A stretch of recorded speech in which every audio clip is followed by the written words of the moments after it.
Reinhold Niebuhr was right. Humanity's capacity for justice makes democracy possible, but humanity's inclination to injustice makes democracy necessary. John Lewis understood that and was beaten on a bridge defending it.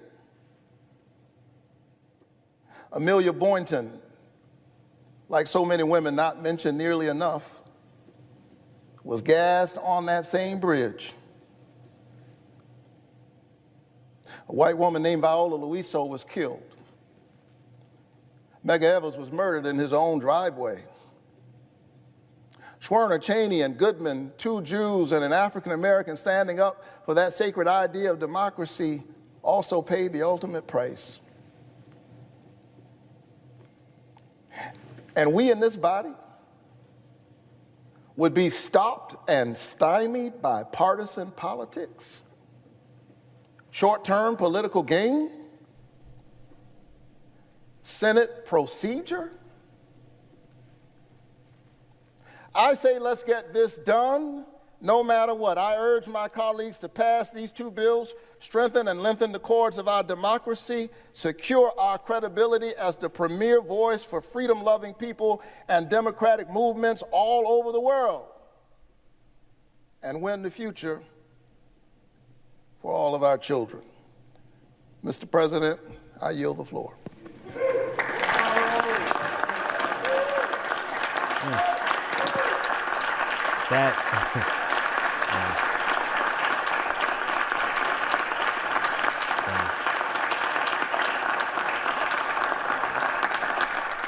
You absolutely have to hear the entire floor speech. This was the first floor speech of Reverend Senator Raphael Warnock as he made the case not only for a person like him coming from where he came from, sitting in the U.S. Senate, but also made a very clear case for why the filibuster should not be used as a tool to block this voting rights legislation that is so necessary. Let's listen to the entire speech.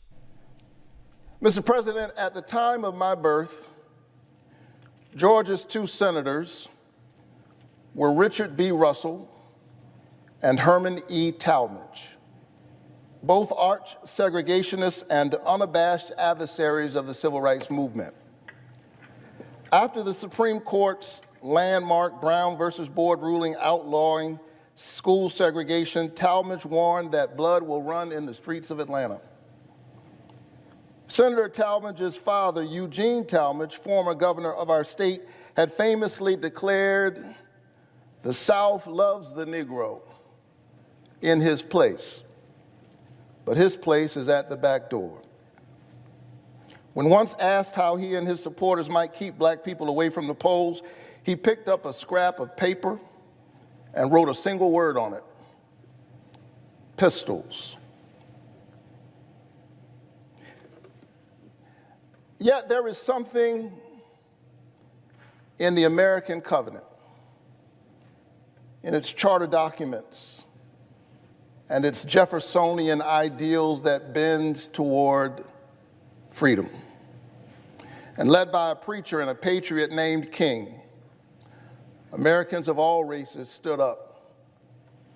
History vindicated the movement that sought to bring us closer to our ideals, to lengthen and strengthen the cords of our democracy.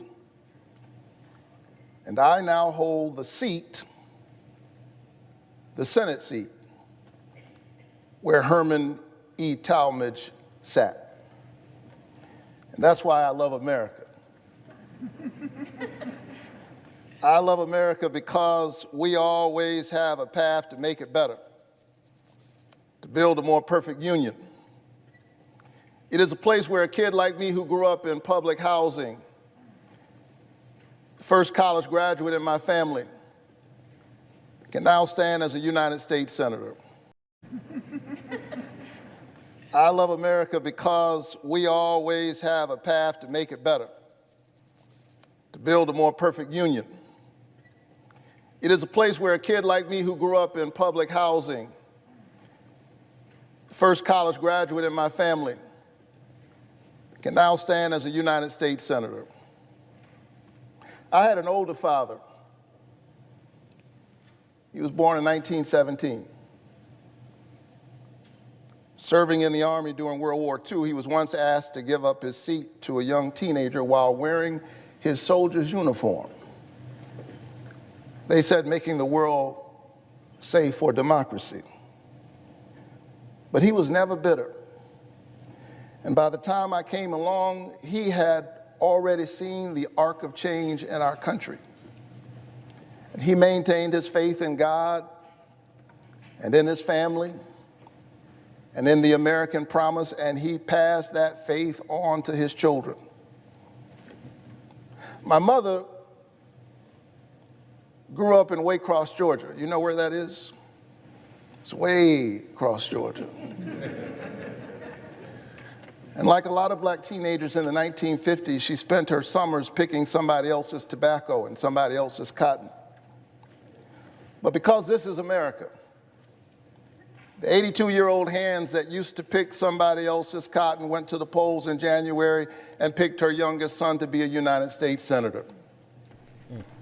Ours is a land where possibility is born of democracy, a vote, a voice, a chance to help determine the direction of the country and one's own destiny within it, possibility born of democracy.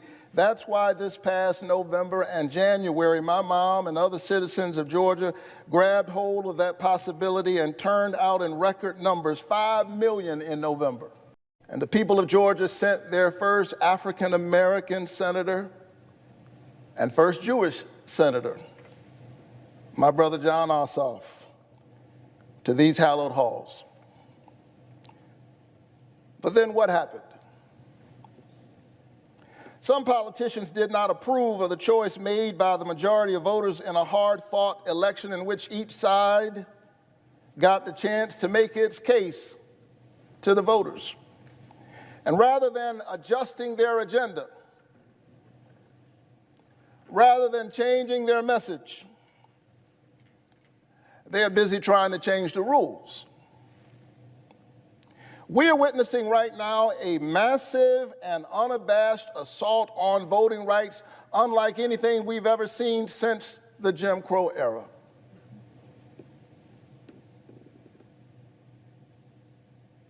This is Jim Crow in new clothes. Since the January election, some 250 voter suppression bills have been introduced by state legislatures all across the country, from Georgia to Arizona, from New Hampshire to Florida, using the big lie of voter fraud as a pretext for voter suppression. The same big lie that led to a violent insurrection on this very Capitol the day after my election.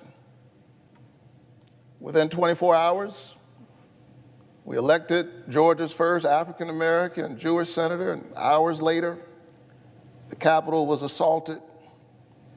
We see in just a few precious hours the tension very much alive in the soul of America. We must still pass voting rights. The right to vote is preservative of all other rights. It is not just another issue alongside other issues. It is foundational. It is a reason why any of us has the privilege of standing here in the first place. It is about the covenant we have with one another as an American people, e pluribus unum, out of many one. It, above all else, must be protected. And so let's be clear. I'm not here today to spiral into the procedural argument regarding whether the filibuster in general has merits or has outlived its usefulness. I'm here to say that this issue is bigger than the filibuster.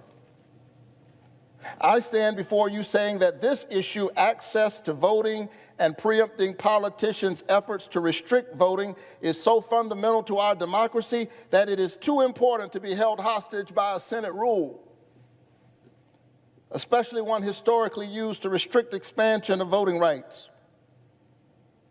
It is a contradiction to say we must protect minority rights in the Senate while refusing to protect minority rights in the society.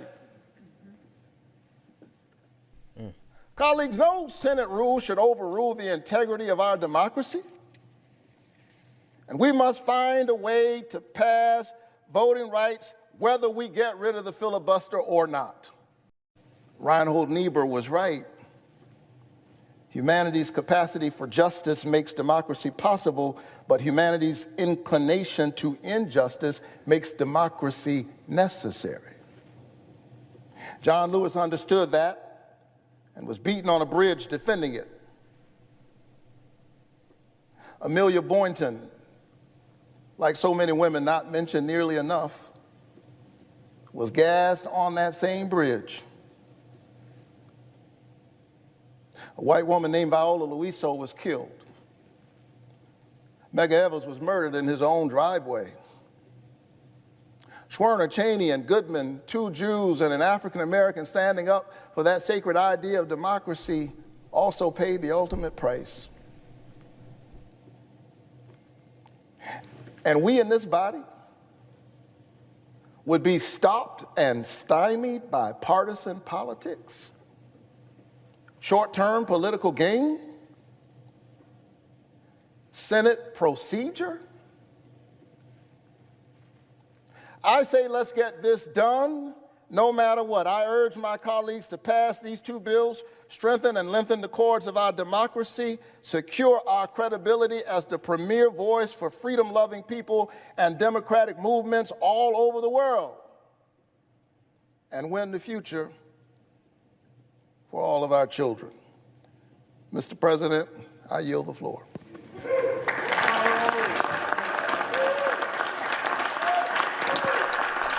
Absolutely.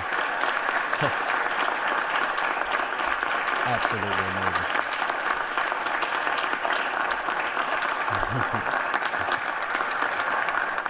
Like I said, that is Reverend Raphael, Senator Raphael Warnock, and there's not much that needs to be said, but I want to play something that we did here in the state of Georgia, and I did in partnership with Really American, and it was a song that we put together.